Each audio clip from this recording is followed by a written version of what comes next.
돌봄 체계가 얼마나 발전이 안 돼 있으면, 얼마나 모자라면 어머니가 아들을 업어서 대학을 졸업시키냐. 이건 절대로 미담이 아니라 괴담이다.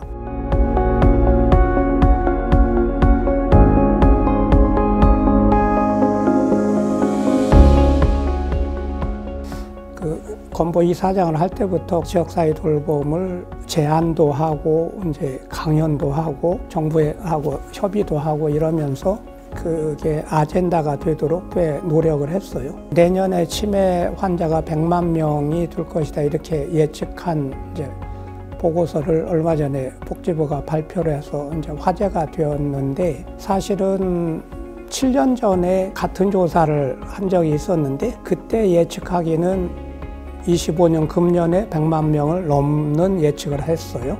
다시 조사를 해보니 1년 늦춰진 거죠.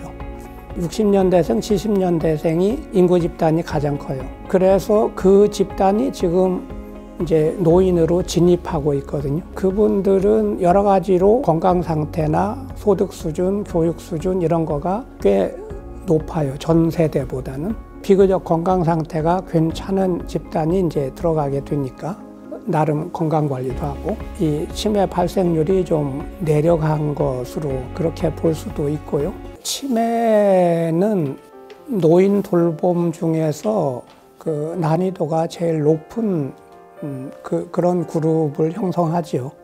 신체적인 문제보다는 정신적인 문제를 다루는 게 일반적으로 어려워요.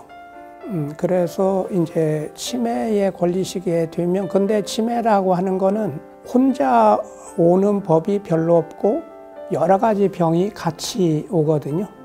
그냥 일반적인 노인들은 병발하는 만성질환 개수가 2.2개로 돼 있는데, 치매 노인의 경우에는 4개 내지 5개 정도가 있게 돼 있어요. 치매 자체도 힘든데 병의 덩어리가 있기 때문에 돌봄이 굉장히 힘들고, 가족들의 돌봄 노동 부담과 그 비용의 부담이 이제 유난히 큰 경우, 그렇게 요약할 수가 있겠죠. 드라마에도 나오고 의심, 분노 이런 증상이 생기는 단계는 3번째인데, 그런 단계는 수적으로는 그렇게 많지가 않아요. 전체 치매 한 15% 전후 그 정도로 추정이 돼서 보자면, 사실은 치매라는 거는 이제 빙산을 생각하시면 좋고 이 삼각형을 생각하셔도 좋은데, 경증, 중등도, 그 다음에 중증 치매로 갈수록 삼각형처럼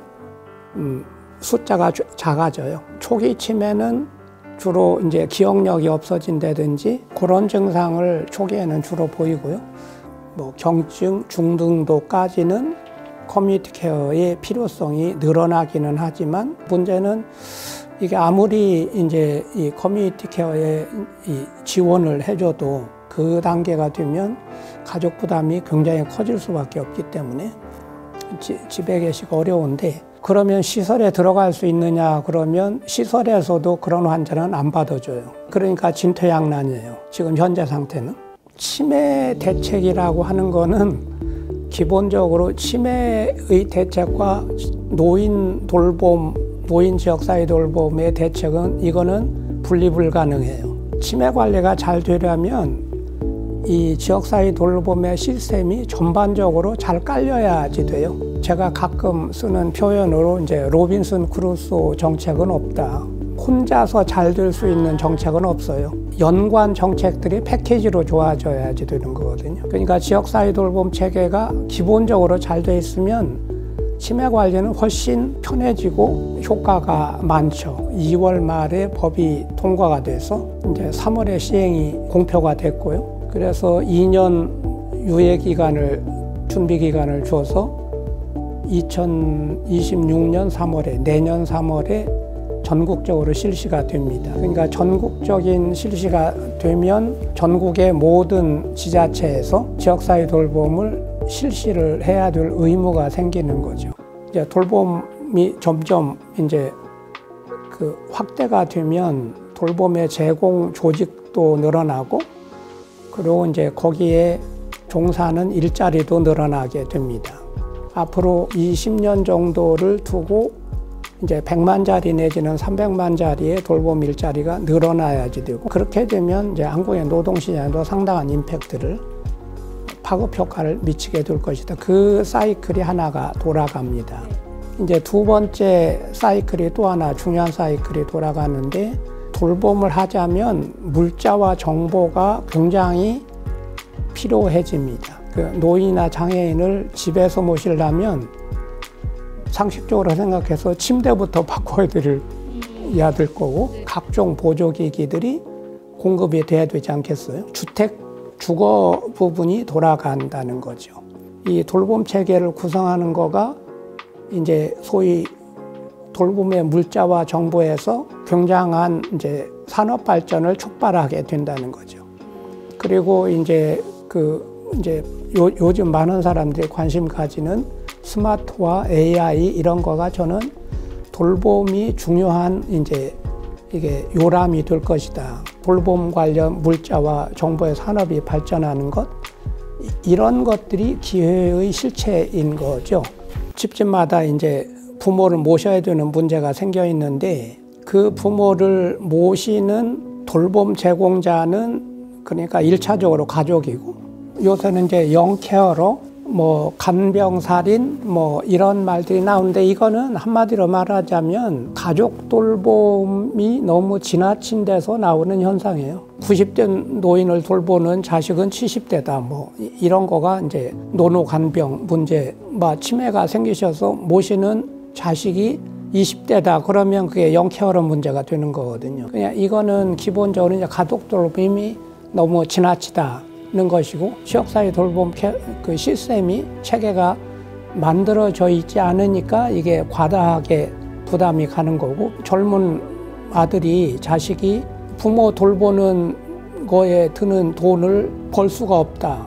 장애인 그 아들을 업어서 대학을 졸업시켰다. 이런 어머니 얘기를 미담으로들 얘기를 하는데, 저는 그거는 미담이 아니라 이거는 그 돌봄 체계 얼마나 발전이 안 돼 있으면, 얼마나 모자라면 어머니가 아들을 업어서 대학을 졸업시키냐. 이건 절대로 미담이 아니라 괴담이다. 방향은 어떻게 잡아야 되느냐 그러면, 노인이 집에서 생활을 해도 가족들의 부담은 없는 방식을 찾아야 된다는 거예요. 탈시설 하는 게 시설에 가 있는 노인을 빼온다 이런 의미가 아니라, 시설에 가지 않도록 시설로 가는 일을 최대한 줄이고 집에서 늙을 수 있도록, 살 수 있도록, 이제 영어로 에이징 인 플레이스라고, 다들 그걸 필요하다고 해요. 그러면 어떻게 하면 그게 될 수 있느냐?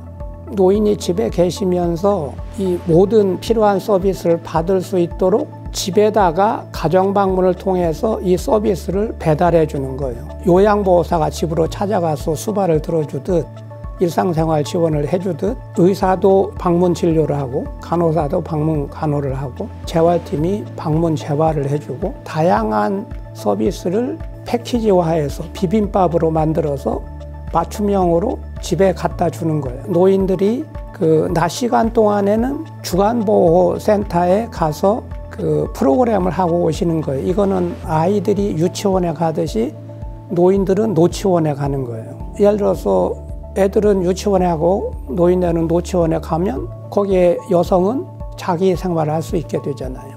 그런데 그 방식은 아예 시설로 이제 거처를 옮기는 방식이 아니라 집에 있으면서 낮만 갔다 오시는 거니까, 그 두 가지 전략을 쓰면 노인은 에이징 인 플레이스를 할 수 있고, 여성은 또는 가족은 부담을 훨씬 줄일 수 있죠.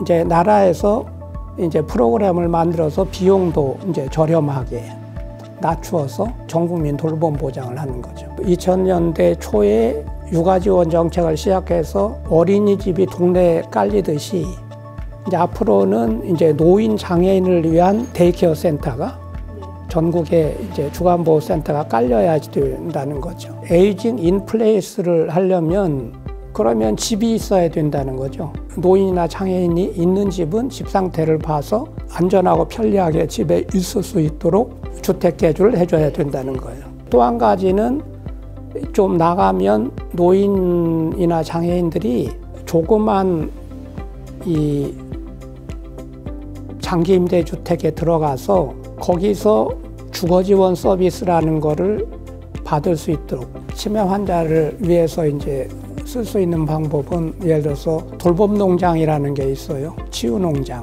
케어팜이라고 이제 영어로는 얘기를 하는데, 예를 들어서 노인들이 네덜란드가 이게 많이 발전을 했는데, 네덜란드 같은 데는 목축을 하니까 노인들이 가서 치매 노인 포함해서 소나 말, 양하고 같이 이 목축 저기를 하는 거예요. 그러면 굉장히 그게 효과가 있대요. 이제 그거는 개인 맞춤형으로 해야 되지. 그 사람들을 보고 뭐 힘들 일을 하라고 하겠어요? 치유 목적으로 하는 거니까. 그런데 한국은 이제 목축의 이제 전통이 없고, 이제 그 밭농사, 농업을 다시 이제, 그런데 많은 이제 노인들이 젊어서 농사를 짓던 분들도 많고, 또 이 자연 속에서 농사 일을 하는 거가 굉장히 치유 효과도 있고 하기 때문에 그런 것도 이제 붙여주고, 그러니까 다양한 시도를 할 수 있어요. 이제 내가 마치고 나면 이 지역사회 돌봄을 이제 사회운동으로 좀 해야지 되겠다. 그때 나이가 70살이었거든요. 만으로. 80이 될 때까지 10년 동안 하고, 그 다음에는 그만두고 좀 쉬었다 가야지, 이제 그렇게 생각을 하고, 이제 10년 프로젝트로 저는 일을 하고 있는 거고, 지금 현재 3년이 지났습니다. 돈을 내는 후원자가 한 400명 되고요. 다들 많다고 해요. 저는 한 2배쯤 더 있었으면 좋겠는데, 인력 구성이 굉장히 다양하고 고맙게 생각하고 있죠.